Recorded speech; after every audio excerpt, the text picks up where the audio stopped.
Welcome to the History AI Podcast, where the past comes alive with facts, anecdotes, and a dash of humor. Here are your hosts, Chuck and Marco. Welcome back to the History AI Podcast, the show where history gets the spotlight, the side-eye, and occasionally a gentle roast. I'm Chuck. And I'm Marco.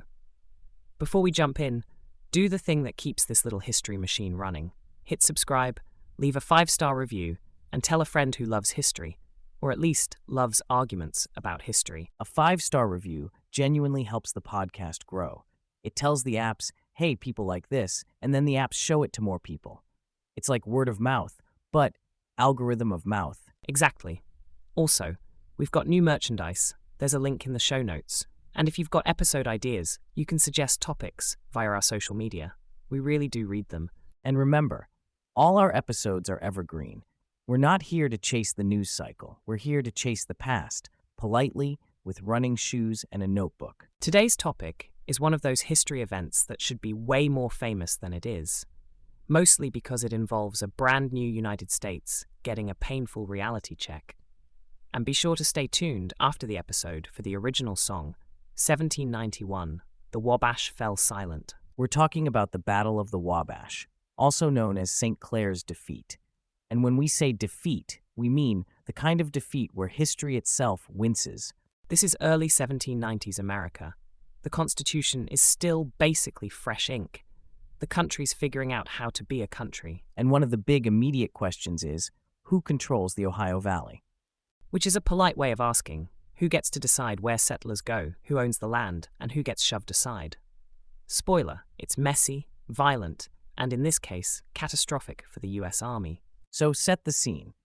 Post-Revolutionary War, the U.S. claims a lot of territory west of the Appalachian Mountains, what's often called the Northwest Territory. Today, that's roughly Ohio, Indiana, Illinois, Michigan, Wisconsin, a very big chunk of land. But claiming something on paper and controlling it on the ground are two very different things. The people actually living there, native nations like the Miami, Shawnee, Delaware, Wyandot, and others, didn't exactly receive a memo saying, hey, congrats, you've been transferred. And they had their own political alliances and their own reasons to resist. They'd been dealing with colonial expansion for generations, and after the Revolution, the pressure ramps up because American settlers start pouring in. The U.S. government tries treaties. The treaties don't hold. Sometimes because they're coercive, sometimes because they're disputed, sometimes because the people signing them don't represent everyone, and often because settlers move in anyway. Meanwhile, native nations in the region begin coordinating resistance, often called the Western Confederacy. It's not a single unified country, but it's a serious coalition with shared interests. Defend land, defend communities, stop incursions. So Washington's administration decides it needs military force to secure the territory. The U.S. Army at this time is small, underfunded, and not exactly a well-oiled machine. Which is a problem when the plan is march deep into contested territory and build forts while surrounded by people who know the land and don't want you there. The first major U.S. attempt goes badly. In 1790, General Josiah Harmar leads an expedition that gets handled pretty roughly, especially in engagements near the Miami towns. Not a total annihilation, but enough to scream, this is not under control. So Washington tries again. And this time, he puts Major General Arthur St. Clair in charge. St. Clair is a Revolutionary War veteran, a respected figure, and also, this is important, he's not exactly operating with the world's best toolkit. Imagine trying to build a house during a hurricane, but your hammer budget got cut, half your nails are missing, and your crew is either untrained or actively trying to quit. The army he assembles includes regulars, militia, short-term enlisted men. Training is inconsistent, supplies are unreliable. There are problems with food, equipment, uniforms, shoes. Shoes! People forget shoes until history reminds them that feet are in fact necessary. Morale isn't great. Desertion is a constant issue. And the plan is still ambitious. Move north toward the Miami capital at Kekianga, near present-day Fort Wayne, Indiana. Build forts, establish a permanent presence. The march begins in late summer and fall of 1791. And it's slow. They're building Fort Hamilton, Fort Jefferson, trying to keep a supply line. It's late in the year, the weather's turning, and the army is creeping through wilderness with long supply tails and a lot of vulnerable points. Meanwhile, native leaders are watching. And they are not watching passively. One of the key leaders is Little Turtle of the Miami, widely regarded as a brilliant tactician. Another major figure is Blue Jacket of the Shawnee. There are others too. This is coalition warfare, and the coordination matters. They understand the terrain, they understand movement, and they understand the weaknesses of St. Clair's force. And by early November, they decide. Now. The battle happens on November 4th, 1791, near the headwaters of the Wabash River, present-day western Ohio, near Fort Recovery. St. Clair's army camps in a rough defensive position.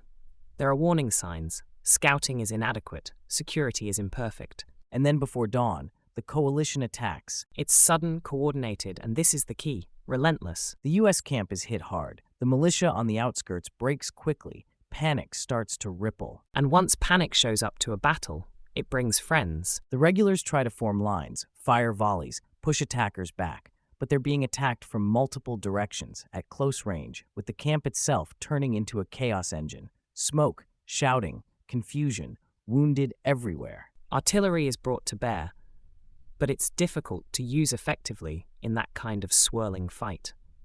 And the attackers are not politely lining up in front of cannons, like it's a painting. The coalition fighters use the terrain, they press in, they fall back, they return.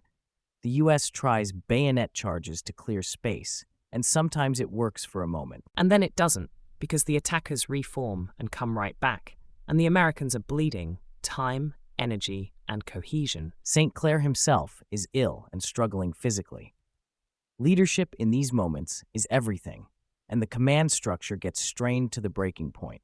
By morning, it's clear the U.S. force is being overwhelmed.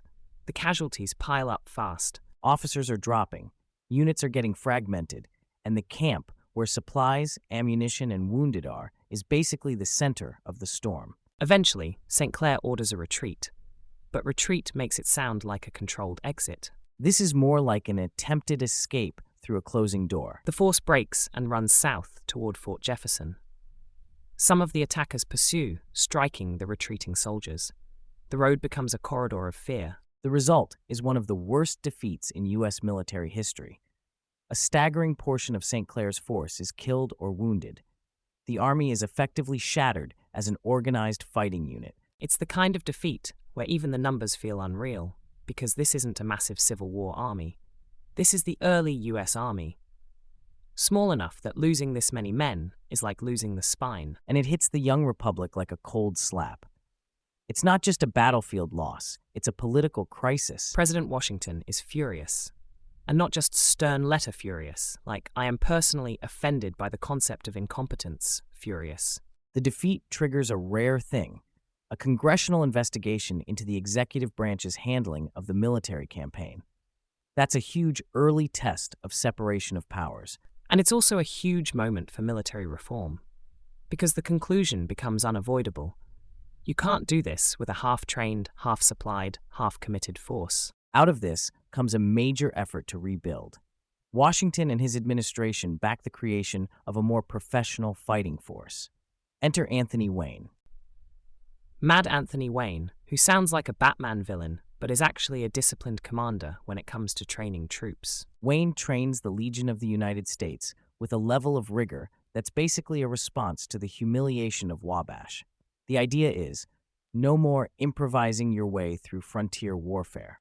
And after years of preparation, Wayne goes back into the Northwest Territory, culminating in the Battle of Fallen Timbers in 1794. Which leads to the Treaty of Greenville in 1795, forcing major land cessions from native nations and opening much of Ohio to U.S. settlement. So if you're looking at Wabash as a single event, it's a U.S. disaster.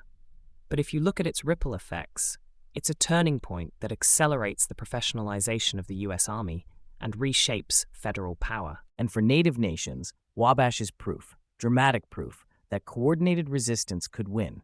It's one of the most significant indigenous victories over U.S. forces. But it's also part of a longer, brutal story, where victory in one battle doesn't necessarily mean victory in the war, especially when the opposing side can rebuild, expand, and send more people. There's something haunting about that.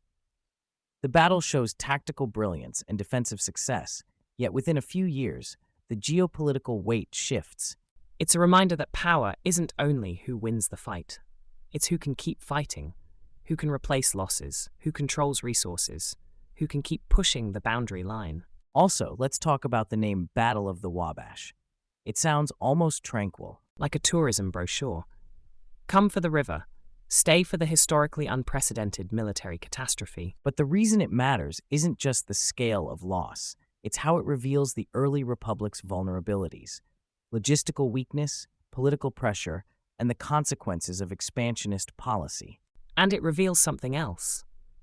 The Northwest Territory wasn't an empty stage where America just walked out and started building. It was a lived-in, defended, contested homeland, with leaders, strategies, diplomacy, and military capability. If you only know early US history as, then the frontier moved west, you miss the human reality that the frontier moved through people. And Wabash is one of the clearest moments where that reality becomes unavoidable. It's also, weirdly, an early lesson in the difference between bravery and readiness. You can have soldiers willing to fight and still have an army that collapses because of training, supply, leadership, and planning. The US didn't lose because the soldiers didn't try. It lost because the institution wasn't built yet to support what it was trying to do. Which is a painfully relatable problem for anyone who has ever tried to assemble IKEA furniture without reading the instructions. Except the Allen wrench is missing, it's November, and someone is shooting at you. That's worse. When history books talk about St. Clair's defeat, it's easy to turn it into a morality tale about one man. But it's bigger than St. Clair. It's policy, supply systems, political ambition, and the underestimation of opponents. And the opponents here weren't a faceless force. They were communities fighting to protect their lands and futures, using coordination and deep local knowledge. If you want a mental snapshot of the early US, it's not all founding fathers in powdered wigs writing lofty ideals. It's also cold camps, muddy marches, contested treaties, and battles like this. Battles that shaped what the country would become. And if you've never heard of it, you're not alone. It's one of those events that's huge in consequence, but doesn't get the mainstream spotlight. Which is why we love digging it up and putting it on the table, like, hey, this is part of the story too. And because it's evergreen, it doesn't expire. The questions it raises about expansion, conflict, state power, and the cost of ambition, those questions are always with us. All right, that's the Battle of the Wabash. Brutal, pivotal, and weirdly under-discussed. If you enjoyed this episode, please subscribe and leave a 5-star review. It truly helps the podcast grow. And if you've already left one, thank you. You're basically our artillery support, but in a nice way. Rate, subscribe, share it with a friend, and check out the new merchandise. Link in the show notes. And remember, you can suggest future topics via our social media. If you've got a battle, a leader, a weird historical incident, or a wait, did that really happen moment, send it in. Special thanks to everyone listening, whether you're on a commute, doing dishes, pretending to work, or actually working. We appreciate you. Seriously, your support, especially those 5-star reviews, keeps this show growing and keeps these stories coming. Until next time, I'm Marco. And I'm Chuck. Keep it curious.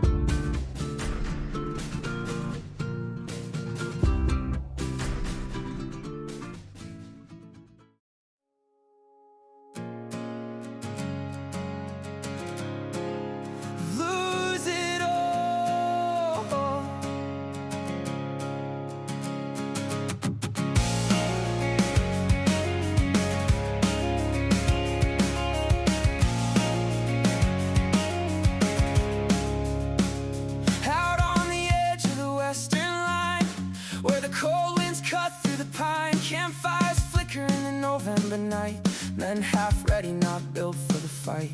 Boots in mud, muskets worn thin. Orders shouted, but doubt creeps in. A young nation dreaming it's strong, but something here feels all wrong. Shadows move where the tree line bends. This ain't a war that ever ends. Oh, the Wabash ran red that day. Dreams of a country swept away, stealing fire in the break of dawn. 5,000 souls just gone, no glory